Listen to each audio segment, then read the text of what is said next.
One, two. It's your boy Jay Salam, aka Brother Jabril, and the show is Exposure, happening next Friday, the 22nd, with DJ Nimbus, of course. I won't be there this time, but we got two new guest DJs going to be joining us at Sour D, and today's guest is MTA, also known as Micah, the artist. How you doing, my man? What's going on? And I want to tell our audience, of course, Micah and I go back quite a while, actually. Probably some of my first entry point into the underground dance music scene in Houston, Texas. I've known and have been around Micah for probably just about that long, so over 20 years, probably easily. Easily 20 years, yeah, for And sure. we still look 18 years old, like what Love the it. hell? It's that melanin. You got more than I do, bro. Well, I'm 65, and what are you, 70 this year? probably like that. Actually 105, actually. You look fucking great. So MTA, why don't you tell everybody a little bit about yourself? DJ name, where it comes from. I think some of us know already, but enlighten some of the people who don't know. And then favorite genres of music that you like to play besides house music. So MTA stands for Micah the artist. It was a way to specify which Micah people were talking about. I'll put it like that.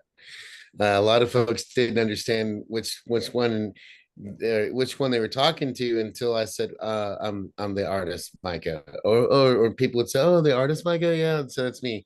So when it came down to uh to pushing the art that I had, it just became a staple. My name just became that became the staple of the name. As soon as I started DJing, I was like, that's a lot to write on a flyer. So I just a buddy of mine was like, why don't you just go by MTA? And I was like, thank you. So it became a very keepable situation, and that's where MTA comes from. As far as the music is concerned, I listen to a little bit of everything. As far as DJing is concerned, it started out with a lot of dark, kind of sexy techno, dark tech house sort of stuff. Mainly like more like an after hours sort of feel, but it was more of a more dark, sexy, not really techy sort of situation. And then because of my love for all kinds of music, you just steady start building libraries for tech house, down tempo, hip hop, just a little bit of everything. So that's kind of my road right there. And let's talk a little bit about your meet. So Micah, the artist, does not just come from that you play music or make music or anything. You also make art, graphic art. That's correct, right? What are your mediums? What are you inspired by there? So I primarily am a painter. I do a lot of painting and a lot of fine art is what they would consider it. So painting, drawing, sketching, pastels, oil, acrylics, brushes, that sort of thing. Um, the whole my whole journey to where we are at this point was that I used to set up with DJs and paint live with the DJ. So the art part of me is pretty huge, and that's kind of the connection. So when I was selling when I do sell work, whether it's my own or anyone else or any collabor or commissions. So I have my style, but the connection with the art and the music is that the art that I paint is from the music that I listen to. That's the connection. Um, Nice. it has to work that way for me. I mean, even when I'm in the studio, I have a controller set up in the studio, and even before the controller, it was a little, Bluetooth speaker, and I would blast music to put me in the mental state to choose color and figure, or whatever I was painting on in the studio, much like I was like I would be at the club with a DJ, at a party in a corner painting live. It's the same field, but the music is a huge part of that. But the art wise, painting is my love. I love to paint. Um, had it not been for me at 13, uh, having the opportunity to go overseas to see my stepfather, um, things would have been maybe different. One of the first places that he took me to was the Rijksmuseum in Amsterdam. So my first introduction fully to just seeing paintings was a major museum in the world, which is kind of cool. But from that point forward, it just became a love of me. I mean, and it's been my life since I was a kid. So, and I'm fortunate to be able to have a studio and to sell, which is pretty awesome too. So, Yeah, that's amazing, man. There's a question that kind of helps me understand your purpose. And I love asking this question of DJs is to finish the sentence, I DJ because. So what would you say is your influence? Why do you DJ? I DJ because why? I DJ because it's another extension of feeling for me. Um, my, the other part of the story with the art is that I for about 26 years I was legally blind, and when I started painting live, I was literally painting blind. Basically, it was very fuzzy. Like I have an eye disorder called keratoconus, and that takes away your vision. But the music allowed me to see and to feel. It was a whole different dimension of like vision for me. So I DJ to feel. I want to feel it. I've always wanted to feel it. It actually kind of where you and I kind of met on the dance floor is you feel the music. And when I had the opportunity to start DJing, I became that guy that not only set the pace for the party, but he was also being a part of that music. You could feel it. It was almost tangible. You could just feel it. So when I spin those tracks, I'm feeling. And I mean, everyone does, but I'm not quite sure how to explain it for me other than the fact that it's a feeling, a DJ to feel. I think a lot of people understand that it is one of those things that are kind of it's hard to explain to people when you say that you feel music. There are people who it's crazy to me. My old boss, for instance, he was like, I don't really listen to music. I don't need to dance. I don't have to impress anybody anymore. Like I'm married. And I'm like, dude, you just missed the whole point. Like you missed the whole point of music. It's like it's like Right, another way of it's like a healthy form of a drug, something that's not gonna right, it's not gonna fuck up your life. You're not gonna lose kids. You're not gonna right. you might get into a car accident. No, Depends on how hard you're dancing in the car. I've gotten. I mean, I've exactly. You know what I'm saying? Then I stopped paying attention to driving. I'm like, man, I'm really feeling this. So, yeah. Exactly. So, who would you say supported you the most through your musical journey or your artistic journey? It can be a place, it can be a person. Who would you say supported you the most?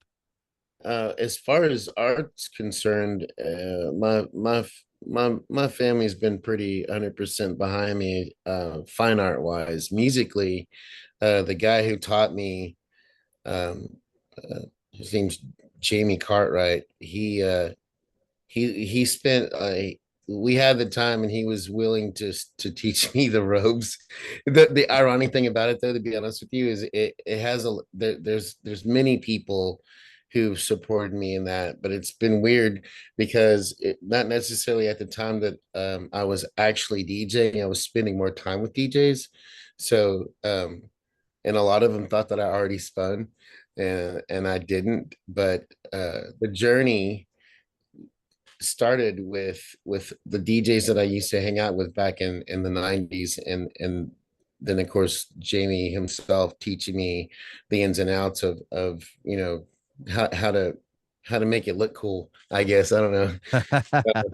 but yeah, he's a huge supporter of that, and of course, we have all of our friends and so on and so forth. But he was a huge supporter in that, a huge one. Jamie was. When do you feel like you are is there a particular time of day or a particular situation that you get yourself into that you feel the most creative or that you feel brings the most creativity out in you? Uh, the You're asking about a place, Time of day or a time of place day. or a situation that you feel like the most creative Man, or I that don't know. helps build that in you? You know, I could I could get a good sleep. I could get a good, night's sleep, good rest, and you would think that that would be, and you're all refreshed and all, but I'll still wake up dead ass tired every day. But I'm telling you something, as soon as that sun goes down, because I'm a night owl, for some odd reason can be dog tired throughout the whole day. But as soon as it gets dark outside, I have so much energy. And I'm like, I want to do something. I want to be creative. I want to do either be in the studio or pushing music around or looking for music or just listening. But nighttime is that time for me. The place is behind the decks, man. You become a whole different being when you've got tracks and you've got people in front of you. And even if you don't have people in front of you, there's just this creativity just rushes into me. And again, it's the feeling thing. As soon as I hear that first kick, all of a sudden I get the hairs all rise up. Even thinking about it right now, it does it for me. But nighttime and being behind those decks is always very creative time for me. I, I think some people equate it to like when a DJ is behind a DJ booth and they're just kind of so focused and dialed in. Right. And some people think it's like, oh, this guy's just trying to look cool. But it's not, it's a lot more than that, right? It's more like you're dialed in.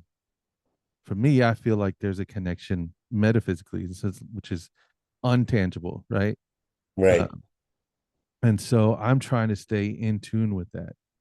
Right. Um, but I also love to dance. I've been you met me a long time ago.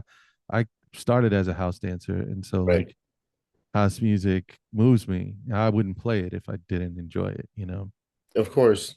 And Same. so yeah, I think that that's one of those things you just have to find your space. That's why I always ask that question. Is because some Hmm. people find it like I was talking to Dion yesterday. Some people find it early in the morning. I find it in the morning. The most Right. I feel the most creative, and I have the most creative juices and most um, ability to do anything creative early in the Hmm. morning before anything else fucks up the rest of my thinking. You know what I'm saying? Like by the Right. time we get to this time right now, which is 8 o'clock my 9 o'clock my time, 8 o'clock your time, Right. everything that's gone on that's adulterated me throughout the day, my work stuff, Right. uh, issues with family, whatever, that all combines, and I've got that stuff piled on top of my brain, on top of like I'm trying to be creative, I'm trying to plug myself in and Right. emit something creative, right, or even positive, right? Hmm. And so that's why I feel like the morning time is always the best time. Like I get up in the morning, make myself a cup of coffee.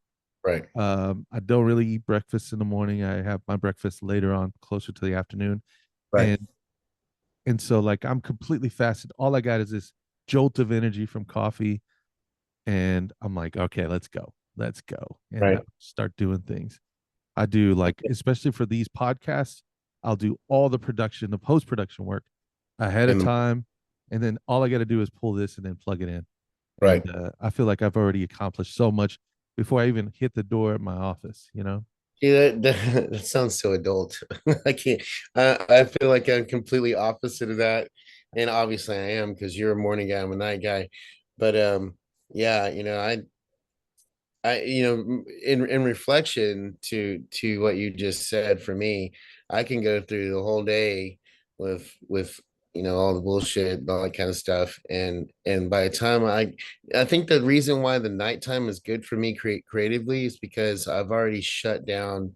I have that, I've had that ability to just kind of shut down the day. And now I know I've got free time. I'm not trying to race my clock to get somewhere, to be somewhere, and to be at work. So the nighttime for me has always been very a creative time for me, because I know that once I'm done dealing with everybody and everything, I can go to that place mentally at nighttime and just be like, okay, this is my time now. And I get a lot of stuff done. Unfortunately, it makes for very long mornings, late nights and long mornings, but I get stuff done. I mean, just painting wise, being at the studio, um, I can walk into, and this probably happens to you as well. I can walk into the studio at like 5 o'clock or 4 o'clock in the afternoon, and the next thing I know, it's 10 o'clock at night, and Oh yeah. I have lost everything. But I've been so in tuned and so creative in that moment that time just completely just suspends itself, and I'm just in it. There's a great book. I forget the name of the author, but it's called Flow. And it talks about that creative process and the idea that like things, time, space, everything just seems to be irrelevant when you're in that moment. I have to set alarms for myself because yeah, Right, I mean I'm a boss, right? Like I run a shop. right. So like people expect me to be there, you know? Right, Which is right, right, fucking weird. First of all, it's like weird as shit. Like I never right, really had that kind of responsibility right. before, but I got people waiting on me, depending on me, things like that. So I have to have something that physically tells me, yo, stop. Yeah, yeah. I mean, the creative, being a creative person,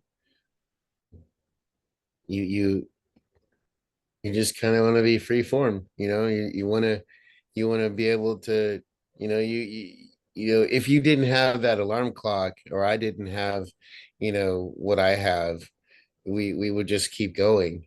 We would know when to stop.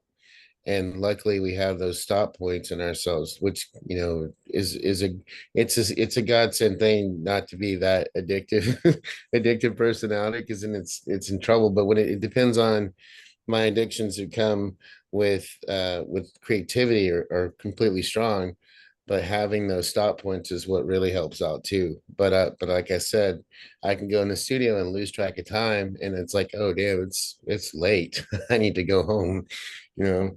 So yeah, it's Don't get me just wrong. I used to be a night person. I mean, I yeah, worked in the nightclub yeah, environment. We both did. yeah, I mean, it was a typical, I'd wake up probably about 10, 11 o'clock in the morning, you right, know. I think that's why also I don't eat breakfast till probably about 11 or 12, like almost lunchtime. Like right, I'm just not used to, I wasn't used to it. I had to train myself to be a morning person, quite yeah, honestly. But I, yeah. I found a lot of benefit from it. I'm not trying to tell you, you need to do that. It's like that just works for me, right? No, But no, no, no. just changing from being a nighttime person to being a daytime person was it took a lot for me, Yeah, honestly, because I I used mean, to.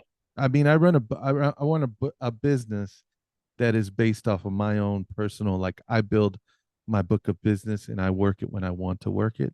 right, So I could set my own hours and kind of go in when I want to go in and right, things like that. And I just found that like I would really, if I don't compartmentalize things, like I just have a really hard time cutting off because that right, same OCD, ADD, hyper focus that I get with creative works and aspects, I can right, also get for work. right, And right, right. so I can't cut it off. That makes it hard to have a relationship too, which Oh God. yeah. What would you say is some of your more memorable times as a DJ playing out?